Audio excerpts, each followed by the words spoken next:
questions that I get in my direct message box is, I just can't get rid of the lower ab pooch. I just have a pooch down here and it won't budge. And I can give you exercises till the cows come home, but guess what? Exercise is probably not to blame. It's a pressure system issue. So what do I mean by that? Of course, I'm bringing out my balloon. We have our diaphragm here. We have our pelvic floor here.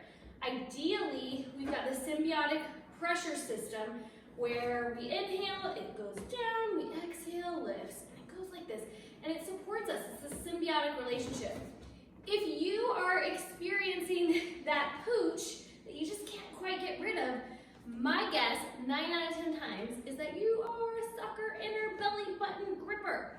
So if you are sucking in on that belly button and holding in, look at all that pressure. It puts pressure down and out. All right, another piece of the puzzle is butt gripping. A lot of women are guilty of using their glutes to tuck them under to compensate for core weakness.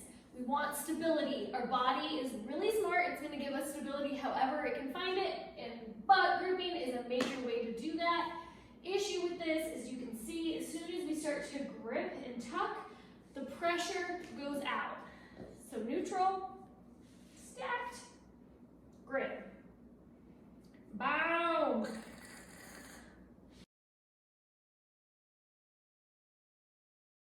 Okay, cool. So what do we do now?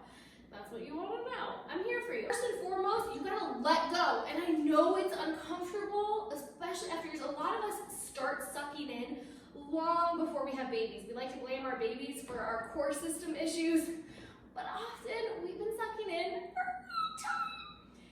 So the first thing we have to do is let go. Why do we have to let go? We have to let go because we need to be able to take a good inhale. If you are gripping, that air from your diaphragm can't push down and let your pelvic floor relax. And then conversely, as you exhale, it can't rise. You can't have this little symbiotic relationship that we so need in our core system. What ends up happening if you're a gripper is when you breathe up. You breathe like this. You can tell your shoulders will rise. All these muscles that are just supposed to be accessory muscles and not primary breathing muscles are moving. So take a look in the mirror, and when you inhale, what happens? If it looks like this, you're gripping, you're holding, and you're backwards breathing. And you're gonna have that pooch until you learn to let go. So you have to let go. Now on your inhale, you have to focus on getting that air down. If you've been gripping, you're breathing up. It's called paradoxical breathing. 9.5 out of 10 women I work with do this to start until you can retrain your brain. Have you ever seen a baby breathe? Like, if you ever watched your sweet little angel sleeping, of course you have. It's when we love them the very most. And when they breathe, you'll notice that their tummies gently rise and fall, rise and fall. They're not gripping their abs. They're not holding them tight. They're letting that breath go down. So the first thing I want you to do is to inhale and to get the breath to go down. The way I like to cue it most is by taking your hands and placing them on your ribs. And I want you to think about opening an umbrella. So we want to get the air down. So we inhale.